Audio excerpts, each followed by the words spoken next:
虫，我才把门打开，就看见我哥醉醺醺地溜进屋，一屁股陷进沙发，拉开外套，怀里出现一只白色一瞳金吉拉，好漂亮！好不容易解开束缚，那猫迅速跳开，居然还嫌弃地瞪了他一眼。林子权，你不会是偷来的吧？他直接睡死了过去。我和那猫大眼对蓝黄眼，手一伸就把它捞进怀里。怎么会有这么漂亮的小猫咪啊？叫你小白好不好？我抹掉下嘴角的口水，狂亲它的猫头。你是爱猫吗？怎么不说话？那就是允许我为所欲为咯。它扭曲着身体叫了一声，这让我更兴奋了，连亲了好几下。小白最后只能放弃挣扎了。吃饱喝足，我打算去洗澡，小白瞬间自由，轻而易举地跳上我的梳妆台，尾巴若有似无地扫过那些昂贵的瓶瓶罐罐，眼神里充满挑衅。我大叫他一声小白，我怕他把东西打翻，干脆把他带到了浴室，放在洗手槽里。等我洗完，发现他早就把身子转了过去，用尾巴把自己围起来，正好盖住眼睛。我本来没想再调戏他的，可那对铃铛实在太显眼，就这么明晃晃地摆在我面前。我趁他没注意，举起中指轻轻弹了一下，真 Q 弹啊！小白瞬间僵直了背，像慢动作重播般扭头看着我。我打开水龙头给他洗了个澡，他很乖，没有反抗，眯着眼把下巴靠在水槽边缘，萌得不得了。吹干毛后变得更加香软。我满意的把他抱起来放在枕头边，乖乖睡觉。第二天起来，小白还维持着昨天的动作，打着小鼾。我走到客厅，林子权已经酒醒，正坐在桌子边吃早餐。哥，昨天那只猫你从哪儿抱回来的？他回忆了一下，惊恐的咽下最后一个毛字。死了，我把白泽宇他姐的猫给抱回来了。白梦璇，你有病啊！赶紧给人家还回去。虽然我很舍不得，但毕竟是别人的猫。林子权开始装傻讨好道：好妹妹，帮我送回去吧，你哥不方便去。你来大姨丈啦？路费2000，你就说去不去吧。到达白梦璇家的时候，他正在吃饭，一桌子全是大鱼大肉。奇了怪了，我和他吃过几次饭，他基本上只吃肉，而且胃口很大，但从没见他有长胖的趋势，身材好到爆。梦璇姐，我哥昨天不小心把你的猫带走，我是来替他还的。他眼尾微微上勾，红唇娇艳欲滴。那个胆小鬼做错事不敢来见我。小白很自然地从我怀里跳到姐姐面前，连喵了好几声，最后竖着鸡毛掸子高傲地走了。泽宇哥在家吗？白梦璇对着我眨眼。突然卧室门被打开，白泽宇穿着家居服走了出来，我心里一阵紧张。白梦璇看了看他，又看向我。宁宁外面下雨了，让这小子送你。不用吧，这雨挺小的，我叫车就好。白泽宇拿过桌上的钥匙，低声道：走吧，送你回去，别淋感冒了。都这样说了，我也不好拒绝。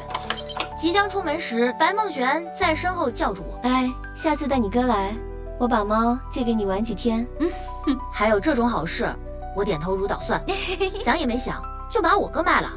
但不知为什么白泽宇不太开心的样子，不咸不淡的瞥了他几眼。车里的气氛有些尴尬，我想了半天才小声说道：以前怎么没听你说过梦璇姐养猫啊？啊，不好意思，你再说一次。他没听清，我又说了一遍。我姐才养不久，你很喜欢啊？喜欢啊，小猫咪多香啊，特别是你家那种金吉拉，我最喜欢了。你不知道它有多好亲。白泽宇没接话，把车靠边停下，猛咳嗽了好几声，整个脖子到耳尖都泛着红。我不禁有点看呆了，我不受控的想贴近他，刚准备吻上他的嘴唇，被他扭头避开。我的大脑一片空白，心底的那股酸涩怎么都压不住。在眼泪即将掉落下来时，我猛地拉开车门，哑着嗓子道歉：对不起。我也不知道自己怎么回家的，整个人浑浑噩噩。我哥担心的来敲了几次门，我都没理他。子宁，你开门啊！他实在没办法，选了个月黑风高的晚上，把自己打包送到了白梦璇家，把小白给我带回来了。我迫不及待地站起来，把他抱着亲，脑袋、鼻子、嘴巴，连猫爪我都不放过，挖过猫屎我也不在乎。他好像已经习惯了，半睁开着眼，用厚厚的肉垫拍了拍我的头。怎么还不睡呀？难道你个小猫咪也有心事？他像是能听懂一样，换了个姿势，用头蹭了蹭我的下巴。我摸着他柔顺的长毛，轻声说道：“告诉你个秘密，我有喜欢的人，他叫白泽宇，长得超级好看，比你还好看一点。”白泽宇是我哥的同学，大学毕业后和我哥合开公司，经常来我家谈事情。我顺理成章和他熟识了起来，心动就像凭空出现的藤蔓，把我缠得死死的。不过他也只是把我当妹妹看而已。我好几次表达过自己的喜欢，都被他扼杀在摇篮里。我苦笑了一下，轻叹一声，把自己陷进枕头里，闭眼睡觉。隐约中感觉有东西贴着我的鼻尖舔了一下，黏糊又有些刺痛。周末，我哥约了白梦璇和白泽宇一起去露营，大清早就听见他捶门。宁宁，你赶紧收拾，来不及了。我不耐地皱起眉头，下意识游向旁边，结果搂了个空，才想起来小白前几天被紧急带回家了。白梦璇也没说为什么。等我收拾好下楼，车已经停在门口了。我坐进后座，偷偷往白泽宇那边看去，他偏头对上我的视线。怎么了吗？我摇摇头，率先别开了视线，以后还是离他远一些吧，不想让自己再继续沦陷下去。白泽宇的喉结尾动，什么都没说。到达露营地后，他们两个男的负责搭帐篷，我和白梦璇负责拍照休息。白泽宇卷起袖子，蹲在地上敲打着营钉。白梦璇倒了杯汽水给我，喜欢我弟呀？我猛地转头，你说什么呢？我怎么会喜欢他？他往嘴里丢了块牛肉干。还想骗我？每次见面，你那双眼睛都恨不得粘在他身上。再看不出来，我就是傻子。我泄气地低着头。但他不喜欢我。白梦璇伸手在我脑袋上揉了一把。他就是胆子太小太谨慎。然后他直接把我从座位上拉起来，往隔壁热闹的人堆里挤了进去。别理他，姐带你去找好玩的小哥哥。那种二愣子，就让他等着后悔去吧。我跟在他后面哭笑不得。隔壁天幕下已经坐了不少人，其中一个穿着打扮很稀罕的男生，看我俩走过来，热情地打招呼。Hello， 两位小姐姐，我叫陈轩，一起玩牌吧。其实就是比大小，小的喝酒，简单又刺激。我不太能喝酒，可以喝其他的吗？可以，你随意喝。年轻人就是爱起哄。哎呦喂，什么时候看轩哥在酒桌上对女孩子这么温柔？怕不是？就是，妹妹单身吗？我摩挲着杯子点头。单身。白梦璇坐在对面看戏，明媚的眸子弯成月牙。陈轩又对着我说：“我刚刚看见你手机荧幕是猫，你养的猫，好巧，我也养猫。是你对面那个姐姐养的，我平常要上课，没时间养。”他拿出手机和我分享自己养的布偶。这时，我哥和白泽宇搭好帐篷过来找我，我哥不见外的坐在人家凳子上。还想说你俩去哪了？原来是跑这来和别人看小猫了。白泽宇从我手里自然地拿过杯子，仰头喝了下去。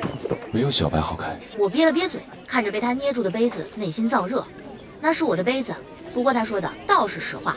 这只布偶品相还不错，但毛发混乱，泪痕明显，一看就知主人没有好好照顾。陈轩不爽地给了他一个新杯子。兄弟，玩游戏嘛，酒任选。白泽宇接过，脸色稍沉，随意。一时之间，气氛开始紧张。只见他酒一杯杯地灌下去，拦都拦不住。拥挤的天幕逐渐变得空旷，最后只剩下我们。陈轩终究不是对手，被朋友搀扶着回了帐篷，吐的声音响彻半空。我看向白泽宇，发现他其实也不太行了，脸也红了，眼神迷离。这还不是最要紧的，恍惚间，我居然在他的身后看到了条毛茸茸的白色大尾巴。我以为自己眼花了，连忙想让我哥确认一下，没想到他的表情比我还夸张，眼睛直勾勾地盯着身边的女人。我也往那边看去，白梦璇的脸上凭空出现了好几条花纹，像是电视上播过的某种野生动物。她的眼神潋滟，轻咬着嘴唇问：“你俩发什么大呀？继续喝，不喝完，今晚谁也不准回家。”我使劲掐了下我哥的手臂，直到听到他惨叫，才确定这是真的。这两个人不是，这两个都是动物，一只白猫，一只白虎。一同上集，下集马上就来，敬请期待。